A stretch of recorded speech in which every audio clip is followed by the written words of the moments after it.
Hello malt mates, welcome one and all to the Whiskey Bothy. This is the only bothy in the world exclusively co-hosting whisky reviews, opinions, perspectives and increasingly distinctly old-fashioned opinions and stuff to the world. So you're very welcome. Wherever you're tuning in from, wherever you are, I hope you're having a good day. I certainly am, because I'm about to review a whisky for you. And it's the beginning of 2026 at the moment of recording this review. And this is whisky review number 1112. And this is what I'm going to review. Springbank 10-year-old. I've reviewed this a number of times over the years. In the early days, back in 2011, yes, when I first seriously reviewed the 10-year-old in review number 178, it was quite easy to get a hold of. It was sitting on the shelves in shops, and people who knew about whisky were buying it, but not a lot of other folks were bothering. Because what with all that unchilled filtering and 46%, it wasn't nice and smooth, which is what a lot of whisky drinkers preferred back then in the old days before we knew better. I've reviewed the 10-year-old 3 times actually in this channel, so it's not been that often, and partly it's because of availability, but I'm going to come to that shortly, because I know that for quite a few malt fans this is a bit of a controversial review, and the question you're asking me is simply, hey Ralphie, why are you reviewing a whisky which nobody can buy? Well, you can buy it. You've just got to have a strategy, and you've got to be lucky about where you are. I'll come to that shortly. I've reviewed this in 2011, 2016 in review number 594, and then the last time was in review number 948 in October 2022. You will see quite a lot of Springbank content on this channel, because the first ever tour that I did of a distillery was Springbank Distillery. And subsequently I've had quite a good rapport with them, because I don't have to navigate through some marketing department who want to keep the show for themselves. So I can actually phone someone, speak to someone, and they'll make a decision there and then. And so I've enjoyed a couple of partnerships, well, a few partnerships over the years, in which when I celebrated special events in this channel, Springbank would supply me 2 bottles, one to be opened in a bar at the Bon Accord in North Street, Glasgow, and the second bottle went into auction. And the proceedings from the sale at auction went back to the distillery to be spent in the local community, and the proceedings from the sale of the bottle by the dram at the Bon Accord went to a local Glasgow food bank to help provide food for people who cannot afford to feed themselves, because we're living in a period of genuine poverty, and we have for a while. Moving on. This is the 10-year-old. As soon as I realised that Springbank were releasing whisky, and I heard through the grapevine, excuse me, I better tidy things up a bit. I think I've got incoming. So this will test my new system.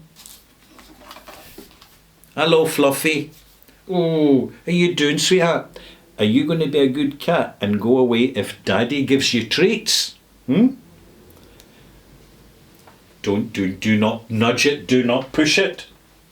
Do not make any sudden moves, you little brat. Here you go. It's for you. That's down there for you. Down you go. Off you go. Come on. Oh, nudgy. moving swiftly on.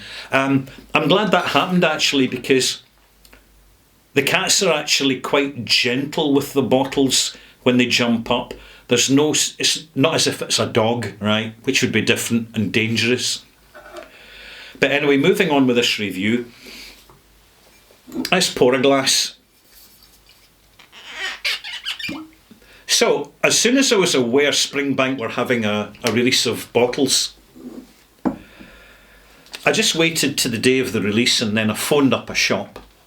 And the way you work it is you don't go to the main online retailers, wherever you are, because they're the first to sell out. You go to the smaller retailers, and you go to Cadenhead's independent bottling shops. They've got them in Edinburgh, they've got them in London.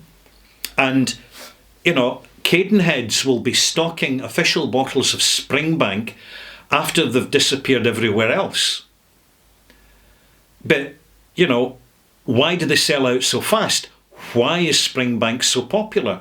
Why has Springbank got the greatest cult status of all time amongst Scotch whisky distilleries? I'm going to address that in my next review, number 1112 extras, coming along after this, because it really needs to be clarified. I know that there is a situation where people are saying, well, I went to the shop and they'd completely sold out and they probably saved the bottles for their more regular customers, etc., etc. But that is not really the case when you have an official bottling release. It's not as if it's a single cask, whatever. This is a general available, widely dispersed bottling, which tends to sell quite quickly, in fact, very quickly. And the reason's simple.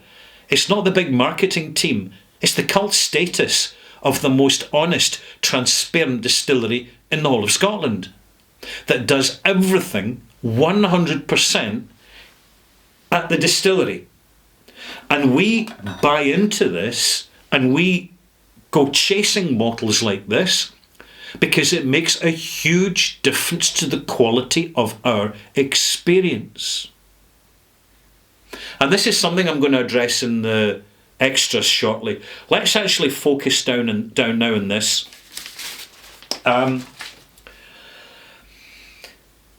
really enjoyed opening this bottle. It was reasonably priced. I could only buy one bottle of this. I wanted to buy two. I could only buy one of the 10-year-old. So that's fine. It's delightful. It's exactly what Springbank should be. And frankly, in my opinion, young aged Springbank is much more spirit-led and tends to work very well.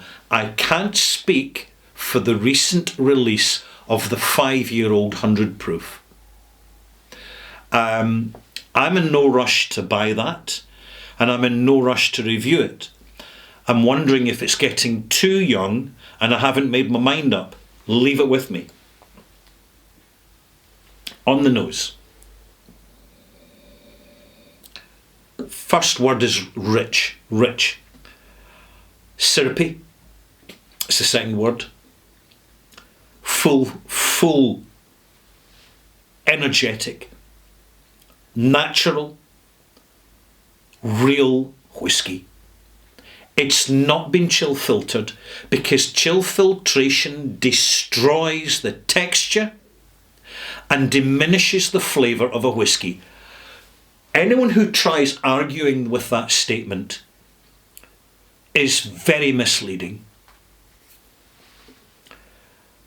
It's natural colour, and therefore being natural colour without the addition of industrial chemical colouring, which is what E150 actually really is. It's being honest with us. It's giving us transparency. The colour we see in the glass has only come from the casks. This is important. This is why we're moving away from the big, homogenised brands who are sanitising the products, and we're looking for smaller distilleries and independent bottlers who deliver better value for money, because they're charging us realistically for the authentic experience, which is devoid of sanitised presentation. Nose full, rich, very slightly peated, but quite syrupy, toffied, dense, weighty. First taste, 46%, 10-year-old.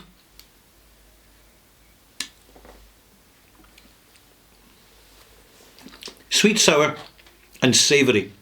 Immediately you're getting that umami cereal note and a fresh, sooty tang, particularly in the development and the finish, of peatiness.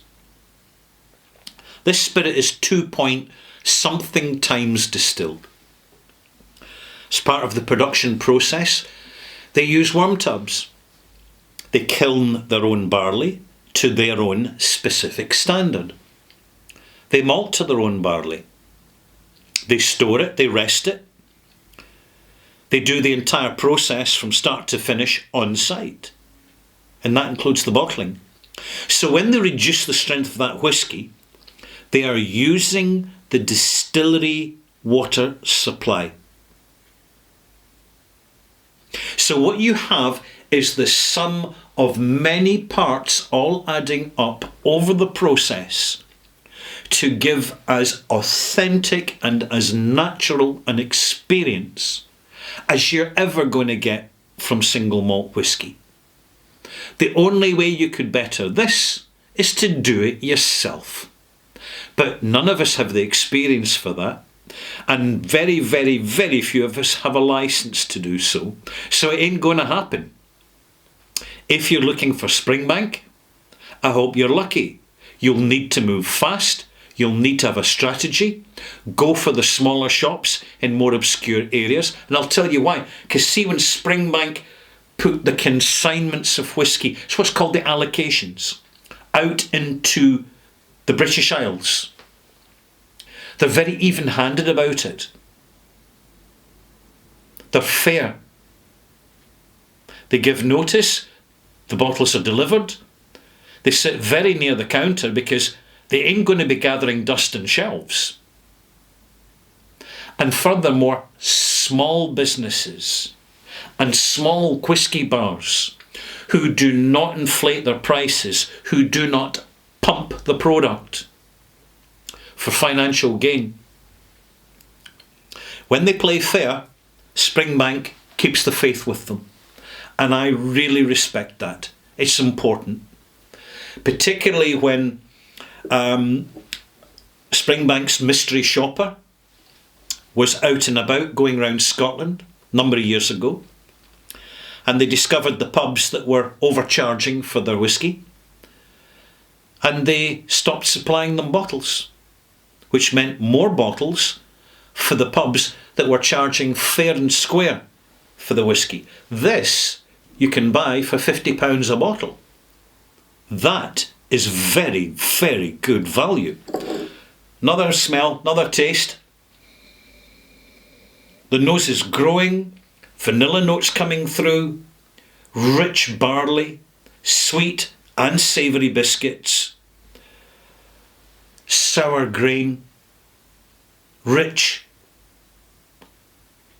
delightful, proper warehousing, proper active casks, and importantly, it's as good as every previous bottle I have ever bought.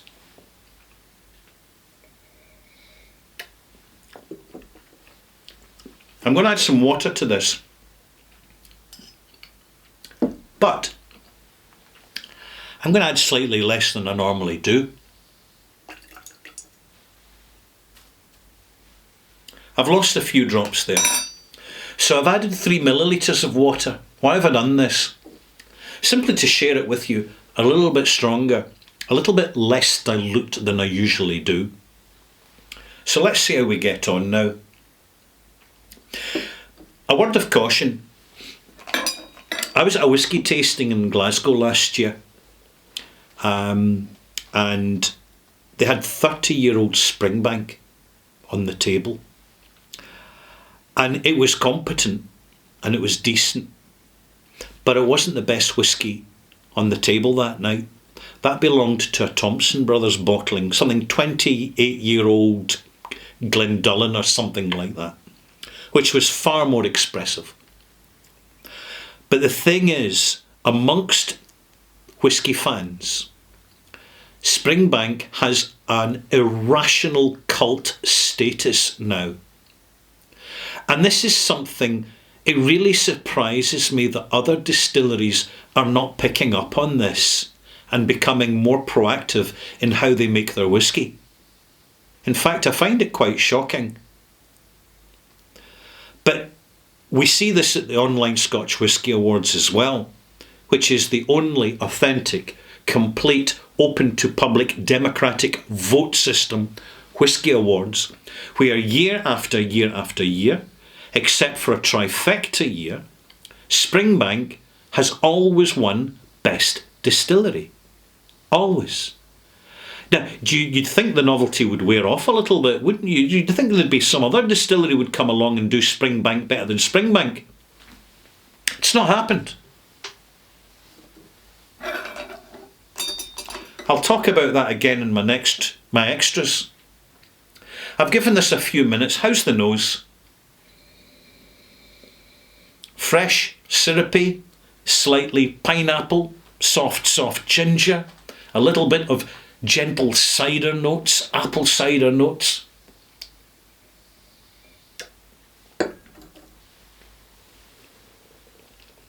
Beautiful mouthfeel, lovely velvety texture, and even better, it's not smooth. Trust me, malt mates, you don't want smooth whisky. You want characterful whisky, and this has it. It uses direct fired wash still, small stills that needs real experience to manage properly. They have a worm tub cooler, although not all the whisky is cooled through worm tubs. It's a combination of different cooling systems, different heating systems. It's a real hodgepodge and mix-up of whisky production, resulting in a beautiful, elegant, substantial and consistently good dram, which is why Springbank doesn't hang about on the shelves of shops. It sells very quickly. And the fact is, you've now got to keep in touch with social media, as I do, to find out from the malt faithful when Springbank are going to release their next batch of whisky. And you can't hang around. You need to make a phone call to a small specialist retailer and say, excuse me, do you have a bottle on your shelf you can sell me? And their answer will be, yeah, but we can only sell you one. To which you reply, one and done. I'll buy. Thank you very much. Can I pay you now? Immediately. And can you post it out to me? It's the way it goes. How many distilleries could be doing Springbank but aren't doing Springbank? And they simply don't have the status. Springbank have earned what they've got. And for a while in my channel, particularly during the hype of the early 2022s, I couldn't review Springbank because it was so unobtainable. And I couldn't even get a bottle myself on a number of occasions. But if you're quick now, because the collectors have moved on, the bubbles burst, yes you can. I'm going to give this a malt mark now.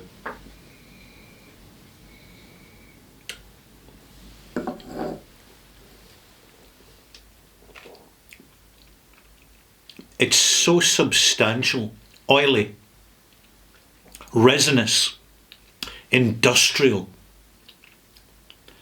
that peaty tang is just so specific and particular. This is the style of whisky that was made at the beginning of the 20th century. And Springbank chose not to change the way it was made, and their decision was correct. It remains to be seen now how many other distilleries are going to latch on to this and actually improve their odds of surviving the next 10 years by actually doing every single step in-house, from maltings, kilnings, to bottlings. There's a few distilleries do some of it. So Laphroaig's got their own maltings. Kilchoman's got maltings. Ardnamurchan are just introducing maltings. But there are very, very few distilleries have their own bottling plant. Bruichladdich, an obvious example, and Springbank. And if they are bottling their own whisky at the distillery, it means they're using the same water that they're using for making the spirit in the first place.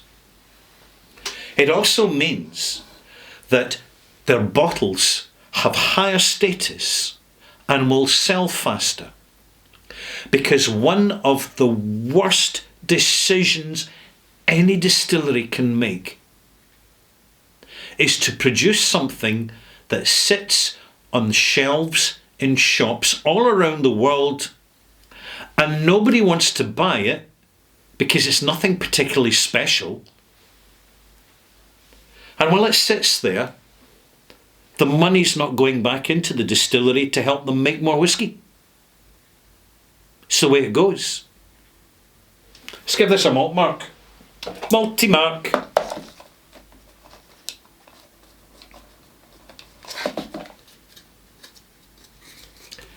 $87 out of 100. There it is. A very elegant, competent whisky. Marked slightly down compared to the old days. Two reasons. My palate's getting a bit more fussy, demanding and cynical these days. But also, the more the proportion of independent bottlings that you buy, the more you recalibrate your palate to become more discerning, more educated and more fussy, and therefore that's going to be reflected in whatever malt marks you choose to give to what you taste. I hope you've enjoyed this, Malt Mates. Pop back again soon. Review number 1112. Be along shortly. Bye-bye.